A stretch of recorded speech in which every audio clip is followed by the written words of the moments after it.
بسم اللہ الرحمن الرحیم۔ السلام علیکم پیارے دوستوں، رمضان شریف کا بابرکت مہینہ چل رہا ہے۔ کیا ہمارے روزے کی طرح ہیں؟ کیا جو روزوں کا حق ہے وہ حق ہم ادا کر رہے ہیں؟ کیا رمضان شریف کا جو عزت و احترام ہے وہ ہم سے ہو پا رہا ہے یا نہیں؟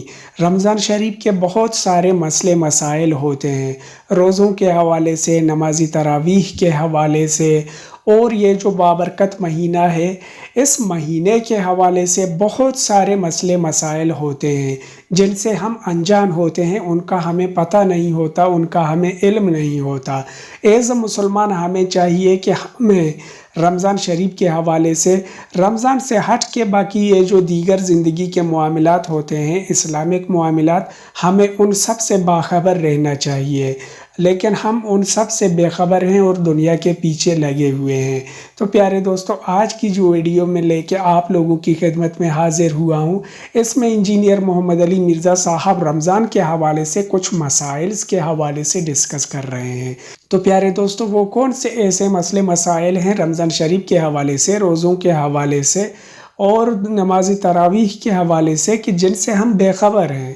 آئیے باخبر ہوتے ہیں آج کی اس ویڈیو میں۔ تو چلیے آئیے باقاعدگی سے ویڈیو کا آغاز کر کے دیکھتے ہیں کہ انجینئر محمد علی مرزا صاحب رمضان شریف کے حوالے سے ان کے مسئلوں کے بارے میں کیا فرما رہے ہیں۔ رمضان المبارک اور اس کے روزوں سے متعلق احکامات اللہ تعالیٰ نے قرآن حکیم میں ایک ہی جگہ پر بیان کر دیے ہیں۔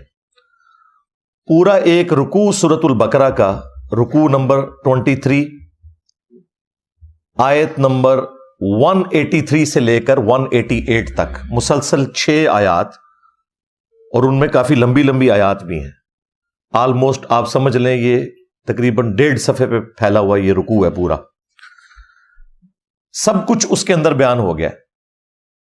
نماز کے احکامات، حج کے احکامات آپ کو مختلف صورتوں میں بکھرے ہوئے نظر آئیں گے، کچھ سورۃ البقرہ میں، کچھ سورۃ الحج کے اندر، کچھ سورہ ابراہیم کے اندر۔ لیکن رمضان مبارک کو اللہ تعالیٰ نے اس اعتبار سے ممتاز بنایا ہے کہ جو کچھ ڈسکشن کرنی تھی نا وہ قرآن میں ایک ہی جگہ پہ کر دی ہے۔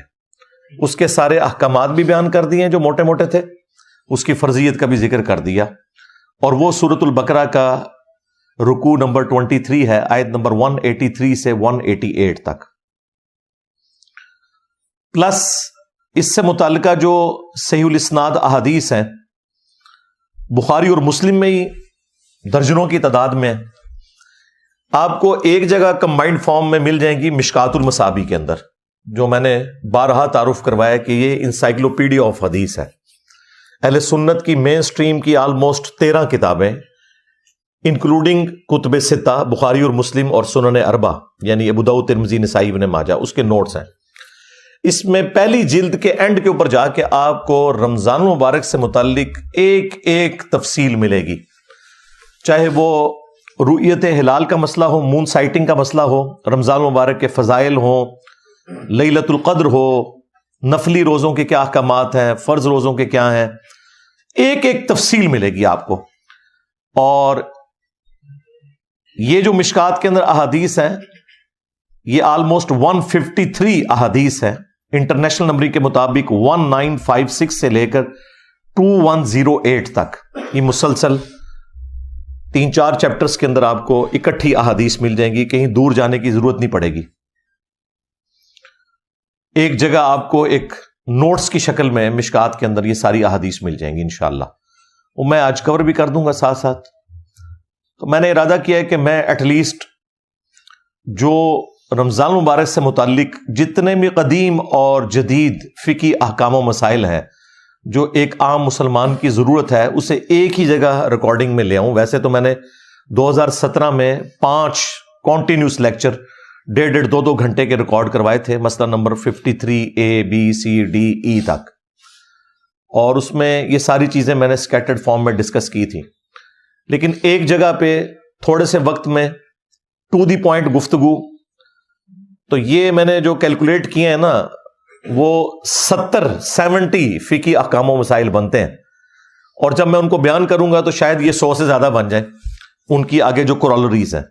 لیکن یہ ایک جگہ جمع ہو جائیں گی انشاءاللہ تعالی، اور پھر یہ آپ کے سامنے ایک ویڈیو بک ہوگی. جب کبھی بھی آپ کو رمضان المبارک سے متعلق کوئی چیز پوچھنی ہوگی، سمجھنی ہوگی، تو آپ یہ ایک ویڈیو لگائیں، ایک ایک چیز آپ کے سامنے انشاءاللہ آ جائے گی انشاءاللہ تعالی. سورۃ البقرہ کا جو رکوع میں نے ذکر کیا، آیت نمبر 183 سے لے کر 188 تک، اس کا سٹارٹ ہی ان الفاظ کے ساتھ ہے: اعوذ باللہ من الشیطان الرجیم، بسم اللہ الرحمن الرحیم، یا ایہا الذین آمنوا کتب علیکم الصیام، اے اہل ایمان تم پر فرض کر دیے گئے ہیں روزے، کما کتب علی الذین من قبلکم لعلکم تتقون، جیسا کہ تم سے اگلی امتوں پر بھی فرض کیے گئے تھے تاکہ تم پرہیزگار بن جاؤ، تقوی کی روش اختیار کرو. یعنی روزے کا مقصد پرہیزگاری ہے. پرہیزگاری کیسی کہ روزے میں آپ حلال چیزوں کو بھی چھوڑ دیتے ہیں اللہ تعالیٰ کے حکم کی وجہ سے. تو یہ ایک پریکٹس ہوتی ہے کہ اگر اللہ کے حکم کی وجہ سے میں نے حلال چیزوں کو بھی تھوڑے سے ٹائم کے لیے چھوڑنا ہے، تو بقیہ کی زندگی میں نے بدرجہ اولا اجتناب کرنا ہے حرام چیزوں سے، اور یہی ہے تقوی، یہی اس کا مقصد ہے. الصوم عربی زبان میں روزے کے لیے ٹرم یوز ہوتی ہے. الصوم کہتے ہیں عربی میں رک جانے کو، اور شرعی اصطلاح میں اللہ تعالی کی خوشنودی کی خاطر طلوع فجر سے لے کر غروب آفتاب تک اپنے آپ کو کھانے پینے اور دیگر خواہشات سے روکنے کا نام روزہ ہے. یہ اس کی بیسک ڈیفینیشن ہے. باقی تو میں نے آپ کو بتایا پورا رکوع ہے اور احادیث کی کتابیں بھری پڑی ہیں، اس میں صرف مشکات ہی پڑھ لیں تو آپ کو ساری احادیث ایک جگہ پہ مل جائیں گی انشاءاللہ تعالی. اللہ تعالیٰ نے اسی رکوع کے اندر آگے چل کر رمضان مبارک کا بائی نیم ذکر بھی کر دیا. اب یہ دیکھیں، یہ واحد مہینہ ہے جس کا نام بائی نیم قرآن کے اندر آیا. رمضان عربی میں رمضان، اردو میں ہم رمضان، ویسے ہم رمضان بولتے ہیں، رمضان تو لفظ غلط ہوگا، یہ رمضان، لیکن اردو میں چل جائے گا کیونکہ اردو کے اندر آپ نے ان چیزوں کا خیال نہیں رکھنا ہوتا. تو وہ اسی رکوع میں آگے چل کر اللہ تعالیٰ فرمایا: شہر رمضان الذی انزل فیہ القرآن، رمضان کا مہینہ تو وہ مہینہ ہے کہ جس میں القرآن نازل ہوا، ھدی للناس، جو پوری انسانیت کے لیے ہدایت کی کتاب ہے، یعنی کسی خاص طبقے کے لیے نہیں، پوری انسانیت کے لیے.